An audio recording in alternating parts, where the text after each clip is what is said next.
Hi, hello everyone. Welcome back to my channel Vijay Biology Tutorials. Today we are going to learn the worksheet regarding the lesson respiration. And before going to the topic, please do subscribe to my channel Vijay Biology Tutorials. Here let's go to the worksheet number 3. And here, if you observe in the first question itself, they have given in the form of the matching. Let us match. Now let's go to the first question. So the first one is man and second one is women, and we can't understand what is this man and women. If you observe clearly, the man is matched with the diaphragm and the women is matched with the ribs. So if you observe, in man, which is the active part that participates in the respiration? This is the question they have wanted to ask actually. So here we know that in the process of the respiration, ribs and diaphragm both play a major role. But if you observe in the man, diaphragm plays a very important role in the process of the respiration. In women, the ribs play an important role in the process of respiration. So in man, diaphragm plays an important role, while in women, the ribs play an important role in the process of respiration. So the man is matched with the diaphragm and the women is matched with the ribs. Next, let's go to the third one, lungs. We know that the lungs are covered with the membrane called as pleural membrane. So the lungs are covered with the layer called as pleura. The answer for the lungs will be pleura. Next question, left lung is small in size. Why the left lung is small in size? Because in the left side of our body we are having the heart. So some of the space is occupied by the heart. That's why the size of the left lung is small when compared to the right lung. Next one is dome shaped. The diaphragm will be dome shaped in the process of expiration. The diaphragm will be in dome shaped in the process of respiration. In which process of respiration means? In the process of expiration or exhalation. During the exhalation process, the diaphragm will be in dome shaped or it will be in a relaxed state. So that is the answer. So here in man, the diaphragm will be in active state in the process of respiration. In women, the ribs will be in the active state in the process of respiration. And the lungs are covered by the pleural membrane. The left lung is small in size. And in the process of expiration, the dome-shaped diaphragm can be observed, which is in the relaxed state. So this is the matching explanation. Next, let us go to the second question. Why does the amount of oxygen vary between exhaled air and the inhaled air? So here we know that in the inhaled air, we take mostly number of gases enter into our body, but the lungs will filter and take only oxygen. So the more amount of the oxygen will be absorbed into the body and very less amount of the oxygen will be sent out through the process of expiration. But why does this happen? Why does this happen means whatever oxygen that has been entered into our body, it will be utilized by the lungs, and from the lungs it will be passing into the blood, and from there it will be going into the process of oxidation. That oxygen which has come into the body through the process of inspiration will be utilized by the cells and the tissues for the process of oxidation, and after the process of oxidation the energy will be released. That is the main motto of the respiration. So that's why more amount of the oxygen will be utilized in our body and very less amount of the oxygen will be released in the process of exhalation. Let us read out the answer once. When we breathe in, the amount of the oxygen will be absorbed by the lungs and passed into the bloodstream for the process of respiration. So less amount of oxygen will be released in the exhaled air. So this is the reason. I think you have understood. Nothing but in the inhaled air, more amount of the oxygen will be absorbed by the lungs, and from the lungs the oxygen will be supplied to the blood, and from the blood it will be passed to the tissues or to the cells. There the oxidation of the food will be occurred, and finally the energy will be released. So these all process requires lots of oxygen. So most of the oxygen will be utilized in the body and very less amount of the oxygen will be sent out through the process of expiration. So this is the reason. Now let's go to the third question. Which gas is needed to be removed from our body during exhalation? So once let us read out the question once. Here two questions are given. Which gas is needed to be removed from our body during exhalation? Where does the extra amount of gas come from? So first of all, which gas is released means here carbon dioxide is needed to be removed. Why? Because carbon dioxide is not that much useful for the human beings. So it is a useless, we can't say completely useless, but it is a gas which is very harmful to the human beings. That's why carbon dioxide gas is to be removed. But here what is the next question they are asking?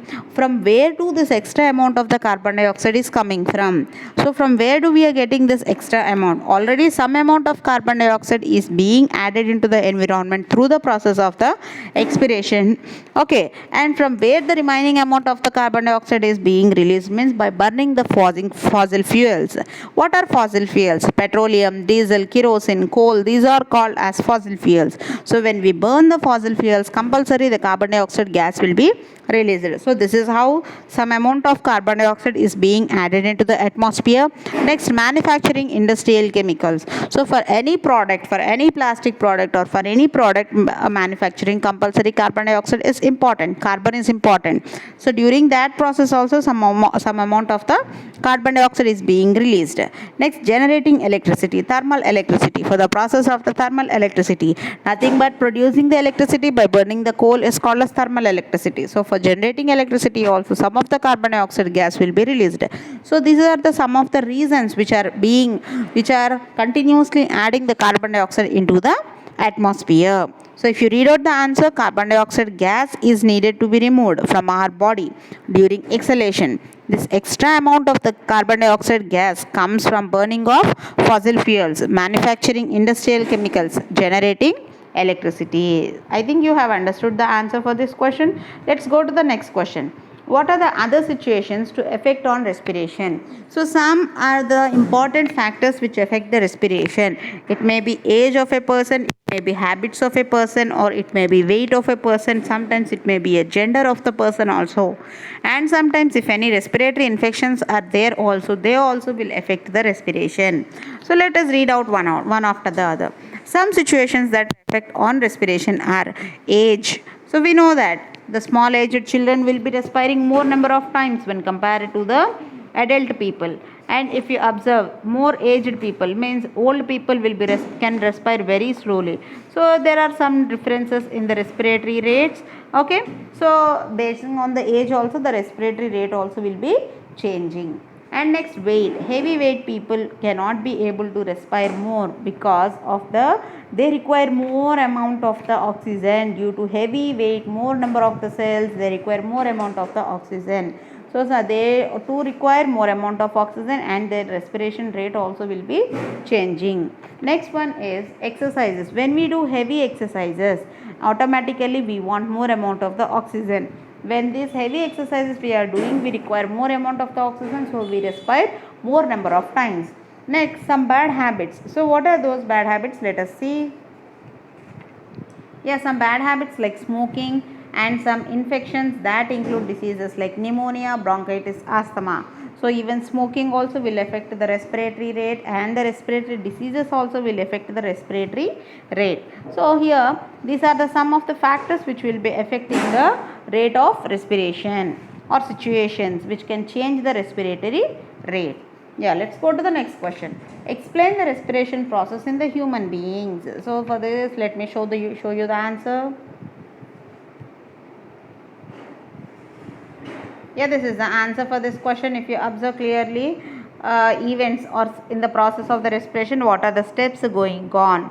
So if you read out the answer, there are no strict demarcations of events involved in the process of respiration. It is a very complex process of some biochemical and some physical process. So if you observe the flow chart clearly, the first one is what happens. First step is breathing.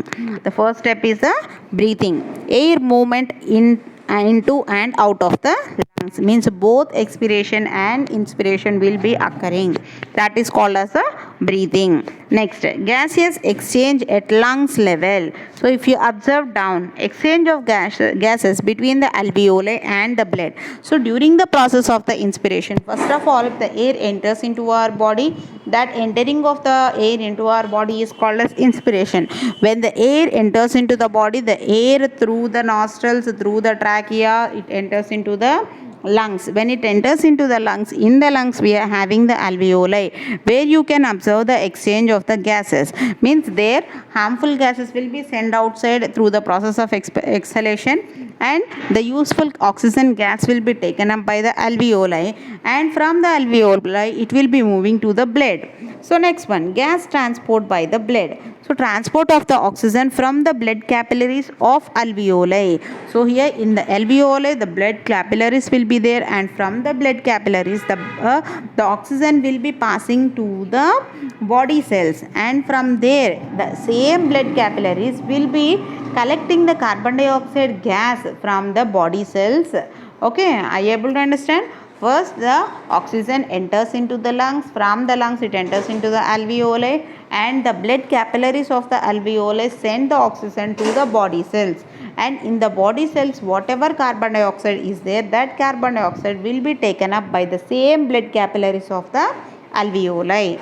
So gaseous exchange at tissue level. Exchange of the gases from the blood into the cells and carbon dioxide from the cells into the blood. So there will be exchange. So from the alveoli, the blood capillaries of the alveoli will send the oxygen to the body cells. After sending the oxygen to the body cells will be collecting the oxygen, and return what they are giving means they are giving the carbon dioxide return to the alveoli.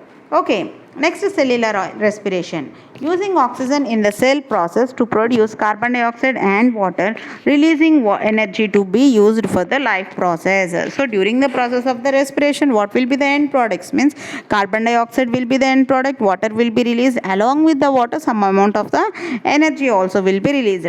So whatever carbon dioxide that has been released from the body cells during the process of the cellular respiration, it will be taken up by the alveoli blood capillaries, and again it will be sent back to the lungs.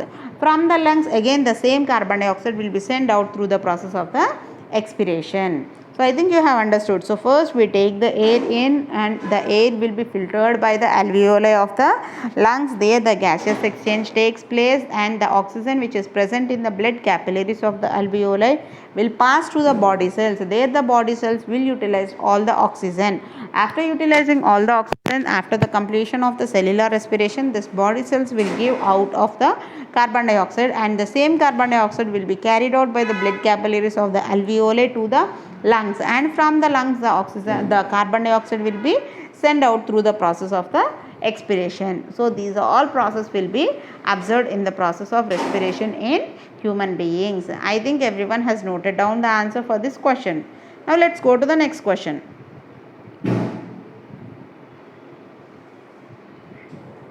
Yeah, next question. This is the fifth question. I have explained, it was completed. Which part play a major role in respiratory movement? Thoracic cavity and diaphragm. So these are very important. Why? Because in the thoracic cavity only we are having the ribs and the diaphragm. These are the two important parts which play a very important role in the process of respiratory movement. Next, in which phase the volume of chest cavity increases? In the process of inspiration, the volume of chest cavity increases. So in the process of inspiration. Why? Because if its volume increases, then the pressure will be decreased. Due to decreased pressure, the air from outside will be rushing into the chest cavity. Okay, so in the process of inspiration, the volume of chest cavity increases. Due to the increase in the volume of chest cavity, the pressure in the chest cavity decreases. Due to decreased air pressure, the air that is coming from outside to inside of the body will be rushed into the lungs. Means then only the inspiration process occurs.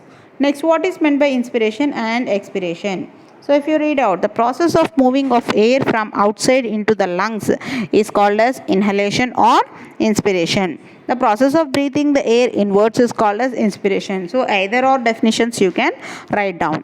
Next, the process of squeezing the air out through the nose to the external atmosphere is called as expiration or exhalation. So when during the expiration process, what happens means the thoracic cavity volume will be reduced. When its volume reduces, the pressure will be increased in the thoracic cavity. When the pressure will be increased, it has to be sent out, then only we can survive. So that pressure will be sent out, and that sending out the air from our body is through the nose is called as expiration. So these are the two definitions for the inspiration and expiration. Now let's go to the ninth question. What does this picture show? So first of all, I need to show you the picture. Just hold on, I'll show you the picture. Yeah, this is the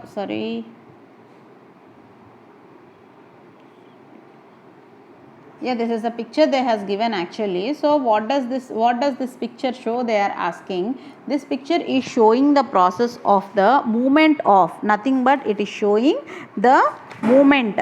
What is the movement it is showing? The movement of the rib cage during the process of inspiration and expiration. So what does this picture show? Means this picture is showing the movement of rib cage during the process of inspiration and expiration. So I think we have completed all the answers regarding, so you can read out the answer also. This picture shows, what is this picture showing? So this picture shows the movement of the rib cage during exhalation and inhalation. So these are the all the 9 questions of this worksheet 3. I think everyone has understood the worksheet. If you are having any doubts, you can ask me. I'll surely reply to your questions. And if you like the video, please do subscribe, please share it, and if you did not subscribe my channel up to now, you can subscribe it. Thank you.